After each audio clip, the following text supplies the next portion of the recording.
Hello guys, in this video I am going to show you how to create a community on the reddit.com website, but first I just want to mention, don't forget to subscribe to my channel because at 10,000 subscribers I am going to show you my whole YouTube revenue statistics and growth strategy, how to make money online. Now let's jump into it. First of all, open the website, and after that you should tap on your username in the upper right corner of the screen, and then you should tap on this create community in the middle of the screen on the right side, and after that you should wait a few seconds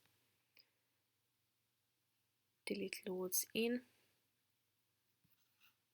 You can also tap on this button create community in this home section below the create post button. After that you should type in the name of your community.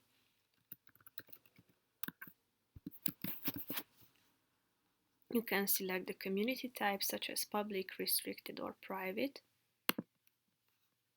Tap on the relevant one, and if there is adult content you can tap on this button and then click on the create community button down below.